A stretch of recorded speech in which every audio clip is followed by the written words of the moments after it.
Okay, so we are back on topic 4.3, the notes, which really I just did the first one with you and we talked a little bit. Then I think y'all worked through this one, and even though if you've worked through it, we'll just talk back through all of them and we'll go through them. So we had already talked about, before I turned y'all loose, on example 2 that we wanted S prime, but let's look at this again and just make sure that we understand why. So we know we have this restricted domain. We always want to pay attention to that. I can get you tripped up sometimes if we're not paying attention. The rate at which a company sells T-shirts. So sells T-shirts in hundreds of shirts per day on its website is this model. So it is telling you this is, I already wrote that. This is a rate.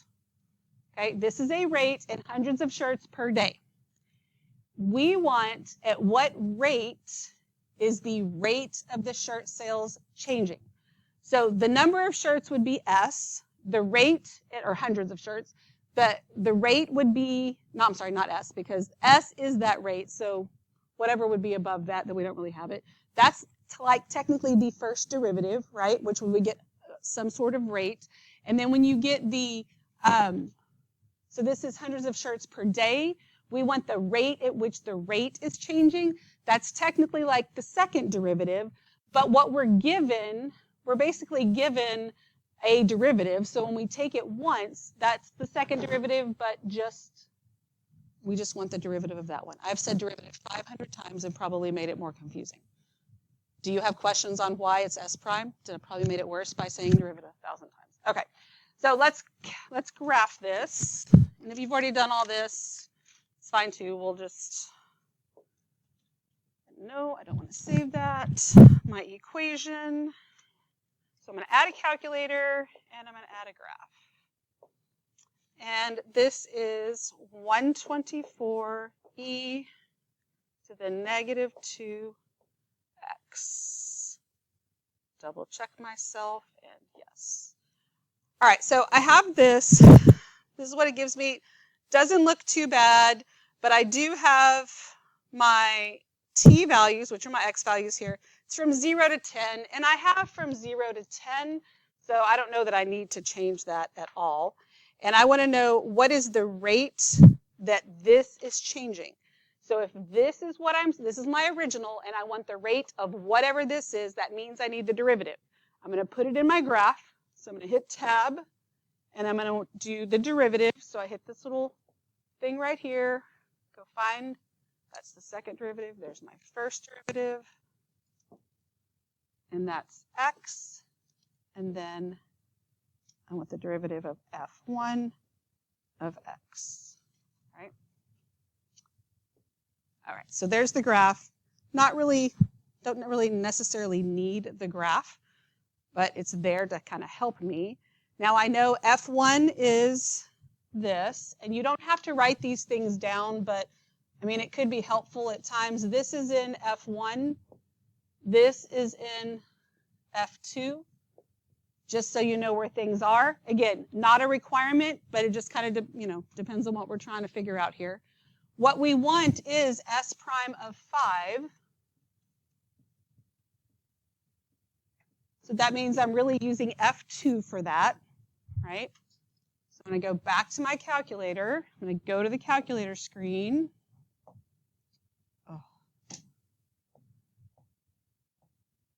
Look, when y'all get frustrated with this calculator, just think it could be worse. You could be trying to do it on this board. There we go.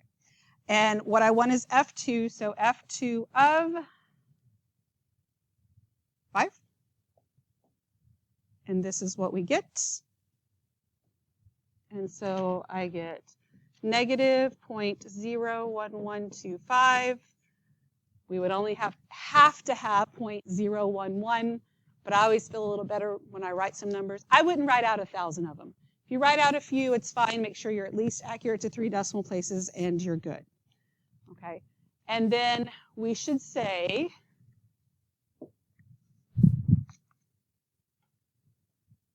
the rate. So what rate is the rate of shirt sales changing? So I can say the rate of shirt sales.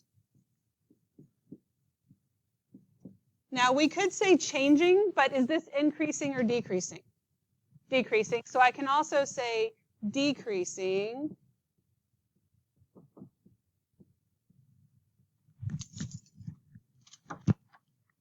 thank you.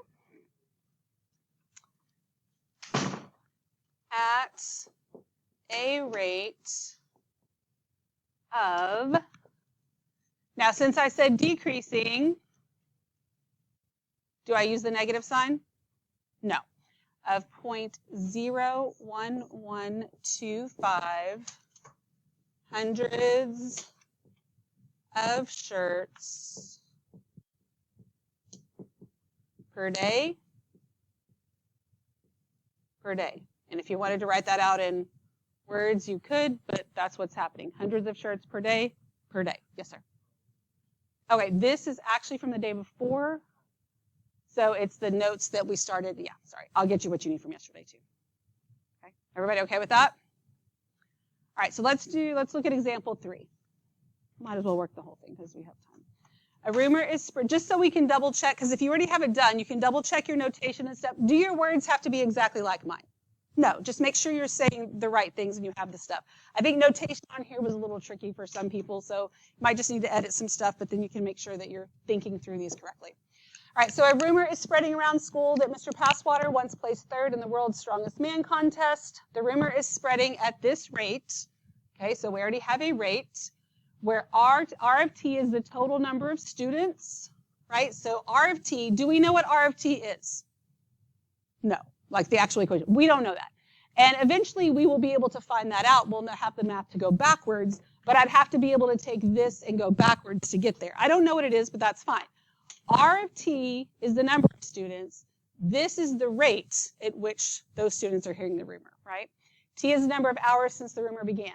Is the rumor spreading faster when 200 people have heard it or when 400 people have heard it? So if we want to know if something's spreading faster, we're looking for the rate at which it's spreading. Do we need to take the derivative of this? This is the rate that we want, right? R of T is the number of rumors. This is the rate at which the rumors are spreading. So in this one, I don't even have to take the derivative, right? And so we're going to find, and this is the notation that some people are having trouble with. I saw things like, and I'm going to erase this, but I saw things like R of 200. And then you took 200 and substituted it in here. Well, we substituted it in the right spot, but remember, this is not R of T, so I cannot write it like that. Instead, to substitute it into that, this is what this notation looks like.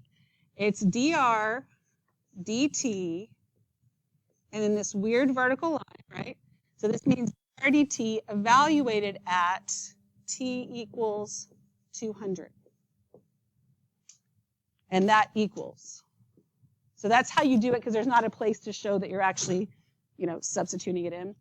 Then we get 1/4 times, 1/4 R of 500.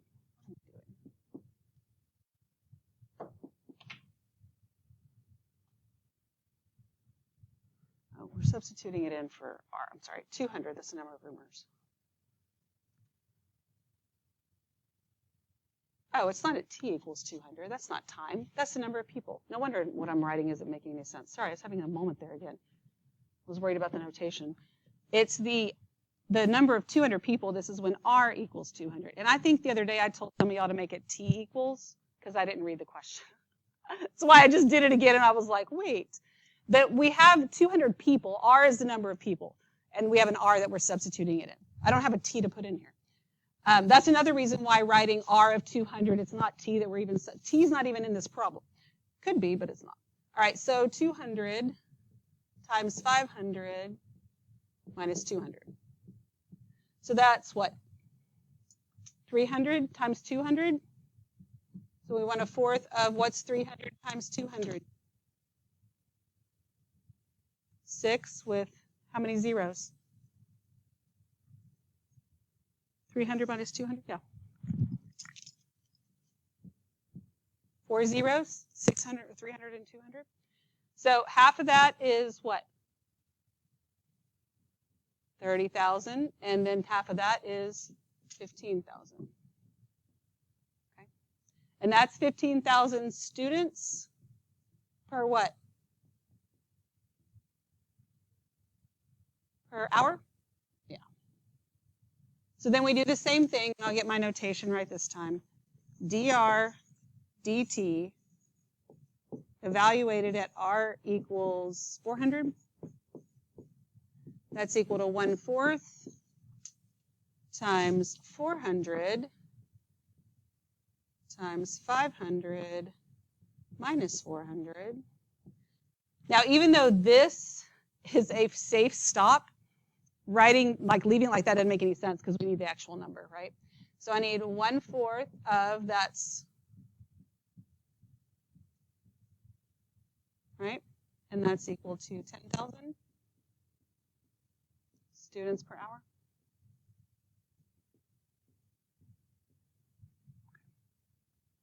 And then it says to explain your reasoning.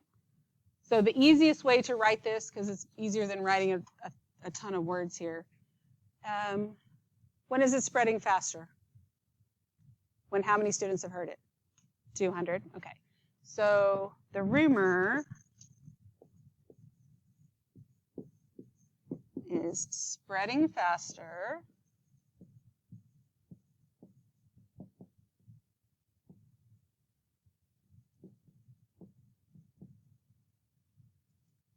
when 200 students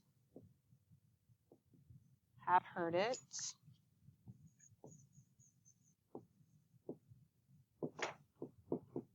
because, and then most of y'all wanted to do like a little inequality thing, which is totally fine, but then the notation was where we were a little off there. So because dr dt evaluated at r equals, and again, I did tell you t the other day, that's why I started off that way, but I didn't really read the question there. And then we have dr dt evaluated at r equals 400, and it's spreading faster here because that's greater.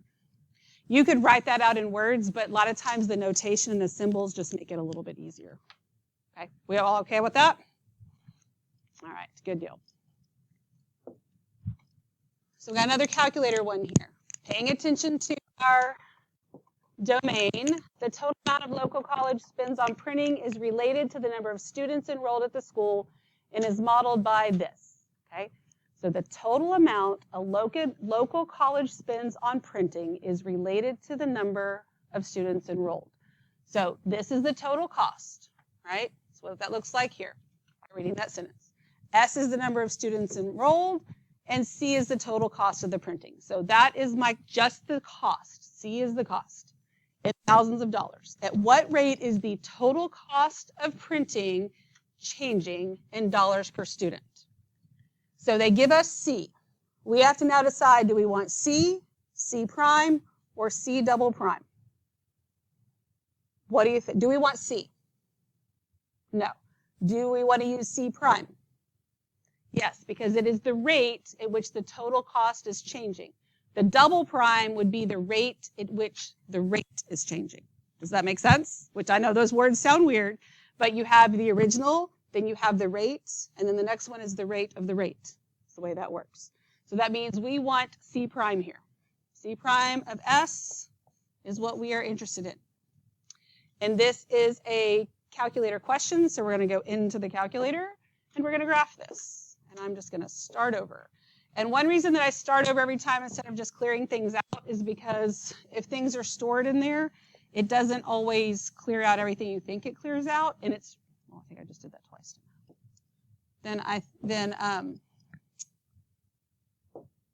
It just causes you issues you don't even realize you have sometimes. Sorry, I have trouble talking and doing this at the same time. Okay, there we go. So in my graph, we are going to put 70 minus 32 cosine of, and then if I want to get my fraction first, just as a little reminder, it's not going to matter that much here because it'll work just fine. But if I do control divide, then it makes a fraction and I don't have to worry about parentheses or anything else. I can put my x in the numerator and my 2000 in the denominator. Okay, I'm going to double check that I typed everything in right. Because do you have any, before you did this, do you really have any concept of what it looks like? Maybe, maybe not, probably not most of the time. Honestly, that's why we're using a calculator on this stuff.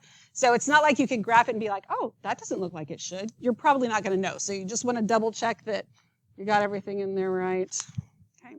Then we're going to hit enter. And then when I hit enter, it's very disappointing, right? But they gave me a domain, right? Is this what happened to y'all? And you're like, oh, dang, right? Okay, so then when that happens, one thing you can do is go, all right, well, I don't know what it looks like, but it should look like something. Not a bad idea just to double, oops. I don't even know how I did that.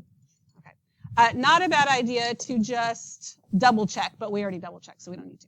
So instead, we are going to, what did you do in this case? Window settings, okay. So I'm going to go look at my window 4, and I want to do my Windows settings. I mean, I can zoom in and I know that's going to help. I'm going to go ahead and just use my domain. I know it goes from 0 to 5,000. Right. Okay, that's my X's. And then it's talking about what's happening when there's 2,500 students enrolled. So I'm thinking my Y values, oh, not what I meant to do. Sorry, I hit enter. That clearly X was not enough. I knew that, but I hit the wrong thing. I don't think I can have negative students, right, or a negative cost. And I can try, I mean, the Y-axis is not the number of students, but it's a cost. That's going to be kind of big. What number do y'all want to try for Y? What was your first guess? It may or may not have worked. Do you remember? You want to go with 1,000? Okay. Now, that was way too much, right? So I think I can come down to maybe like 100. So if you have no idea, you just might have to play with it a little bit. I mean, you don't want to spend forever on that, but I think maybe 100 might be okay. That looks pretty good. That was a total guess because I didn't know what to put in there, but just to get something I can see, right? Alrighty. Now, did I actually need to see it for what I'm doing? Not necessarily, because I'm not looking for maximums and minimums, but if you want to, just at least know that, hey, I've actually figured something out here, and I have a graph. So all I want is to find C prime. Do I do that here, or do I do that on the other one? Up here. I got to do it in F2, right? So I want to take the derivative here, x, and then this is F1 of x. Okay.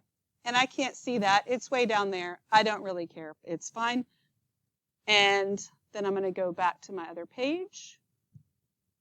And I want to find F2 of 2,500. And I get that number. Does that number make sense? Yeah, because it's the rate at which it's changing. It's not the cost, right? The cost was the other one, and so you would expect the cost to be higher than that, but that rate makes sense. So then we can go back over here and say C prime of 5 equals 0.0151. And then I'll spare y'all right. Do I need to actually want me to actually write this out? I can. I don't want to waste your time either. Then we can say so at what rate is the total cost of printing? Just go back to the question and rewrite what they had. So then we can say the total cost of printing is it increasing or decreasing? Increasing. The total cost of printing is increasing at a rate of 0.0151. What are the units here?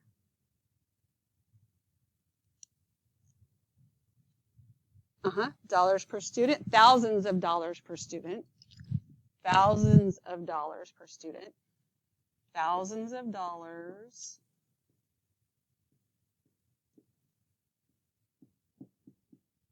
Oh, just crossed my L's. Dollars per student. And then you can say when 2,500 students are enrolled in college, or you could say when S equals 2,500 students. Because S is defined as the number of students enrolled in college. Okay, we're all okay with that? What questions we got? All right, so let's look at example 5. Is this the calculator question? No, it's not. So for t being between 0 and 10, the rate at which cars enter a toll road in cars per hour is modeled by this function. During that time, cars exit the toll road at a constant rate of 200 cars per hour. Is the amount of cars on the toll road increasing or decreasing at time t equals 9 hours? All right, so I have the number of cars, which is C of t, that are entering. I want to know if that amount is the amount of cars increasing or decreasing. We got a constant rate exiting. So if I had the exit rate, is the exit rate positive or negative? I don't mean that confusing by leaving. They're leaving at a positive rate. Does that make sense? I'm sorry. I realized once I said that, you're like, increase. It has nothing to do with them actually leaving, right? Okay, so I need C of 9. The rate, this is the rate. The rate that the cars enter the toll road is modeled by this. So do I need to find the derivative of that at all? I don't, right? I just need to find C of what? C of 9. C of 9 is equal to 400 minus 5 times 9 minus 2 squared. And your first step, being zero work and substituting it in, shows that you understand something. I know you know 9 minus 2 is 7. This is pretty safe here, okay, to do this first. So then we're going to get 400 minus, well, that's going to be 7 squared, which is 49. 49 times 5. What do you think that is? 245, good. 245, and then we do that. That is 155. So this is 155 what? Cars per hour. Okay. So if at t equals 9, you've got the rate coming in. I have 155 cars per hour, but they're exiting at 200 cars per hour. Is the amount on the toll road increasing or decreasing? What do you think? In 1 hour, 155 came on, and how many left? 200. So are we increasing or decreasing? Decreasing, because the rate at which you're entering is less than the rate at which you're exiting. Does that make sense to you? Okay, if you think about just like what's happening with all that. Okay, so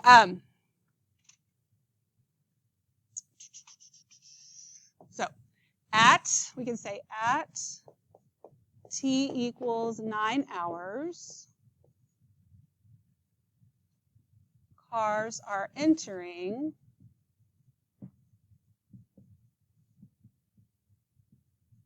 at a rate of 155 cars per hour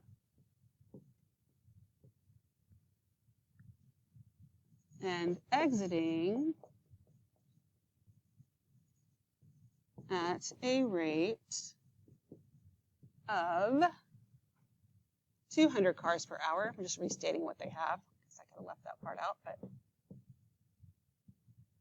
therefore, the amount of cars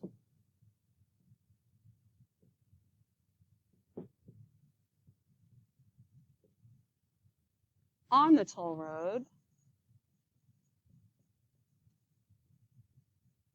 is decreasing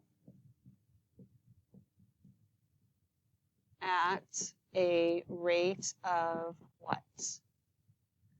What do you think? 45 cars per hour. So we're going to get to, once we get into integration, we're going to do rate in, rate out problems, because we talk a lot about, the rate at which water's flowing in or cars are coming in or whatever, and then the rate at which they're leaving. This is kind of a preview into rate in, rate out questions. And so rate coming in is less than rate going out. That means the amount is actually decreasing when you subtract those. So it's changing at a rate of negative 45 cars per hour, but decreasing at 45 cars per hour. We okay with that? Okay. Good deal. All right. Non-calculator question, so hopefully you did that math without a calculator, right?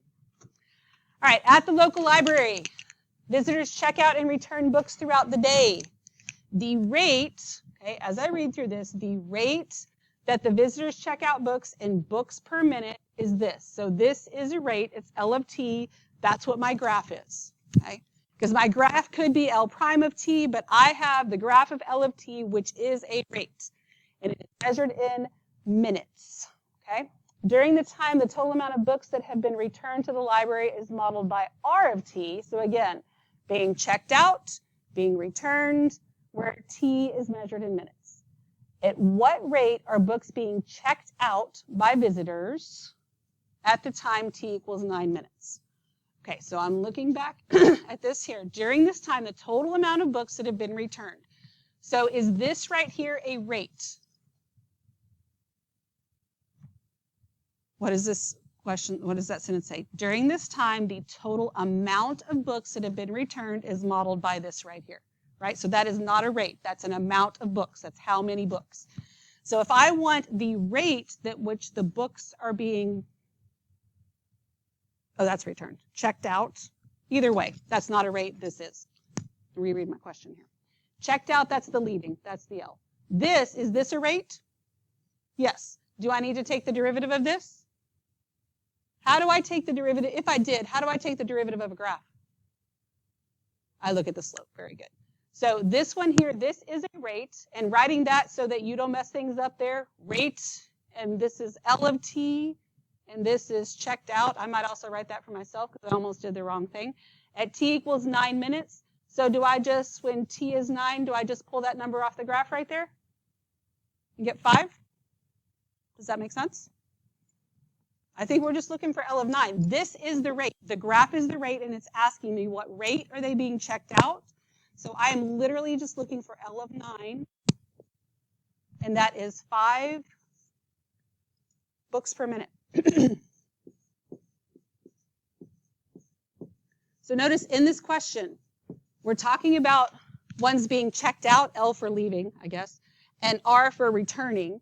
But the L, we're given a rate. The R, we're given an amount. So this one, basically, we're kind of given the, quote, first derivative of something. Here, we're just given the original. Then it says, is the amount of books at the library increasing or decreasing at t equals 6 minutes?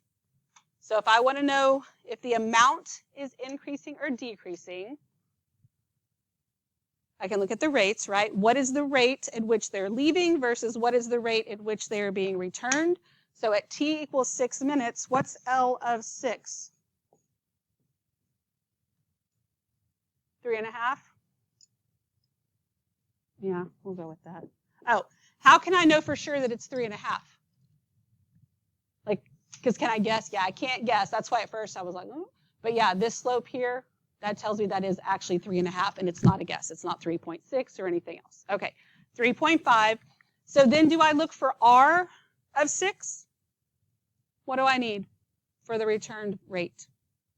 Because this is books per minute.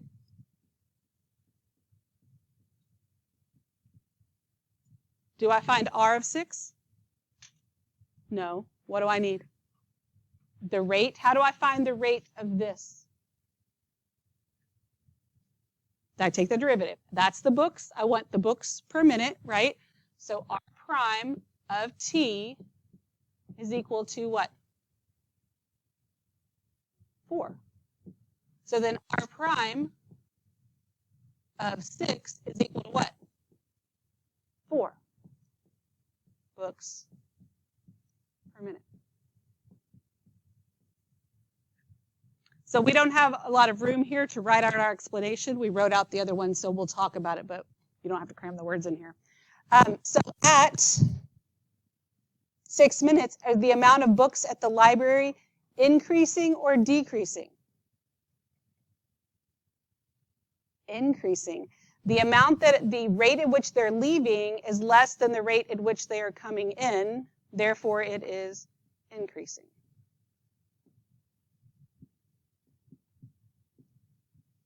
Does that make sense? You see how you can just think of it in a real world situation? Like you don't have to get tied up in the math, just what makes sense. Picture books coming in, books going out, what's happening, right? You can put yourself in there. All right, at what times is the rate that books are checked out equal to the rate that books are being returned? All right, well, we have r prime of t. R prime of t is equal to 4. I can go back up to my graph, and on my graph of L of t, I can also graph r prime of t, because r prime of t is a rate, and L of t is a rate. It's fine that one's a derivative and one's not. They're representing different things, right? And this is not even a hard equation to graph, right? R prime of t is 4. I can go to 4. This is r prime of t, right there. And then it asks me at what time is the rate that books are being checked out equal to the rate that the books are being returned? How many times does that happen? Twice. Right here and right here. Okay? At 5 and at 8. So then we would want to, we have a little bit of room here so I can write. At what times is it? Okay. So the rate, and again, just rewriting what's here. The rate that books are checked out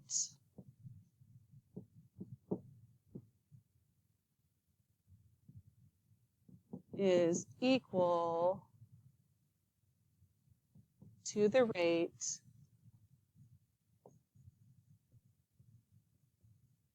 books are returned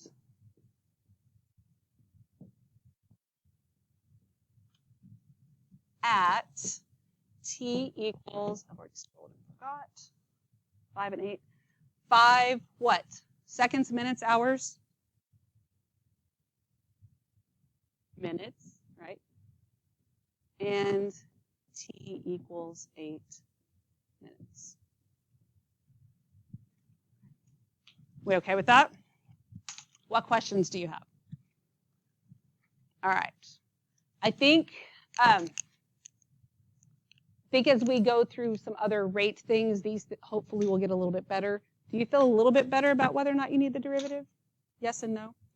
I think maybe what I'll do, because since I decided to do these notes where, hey, I was going to do a couple and kind of have y'all go through them. I mean, you kind of done your individual practice or whatever, but I might give y'all the assignment anyway. And if you do it, great. If you don't, whatever. But you could at least go through and determine what am I looking for, because that's really the most important part. I think y'all can do the math that's behind it. I think it's the decisions on what to do and when to do it that if you're tripped up on anything, that's kind of what it is.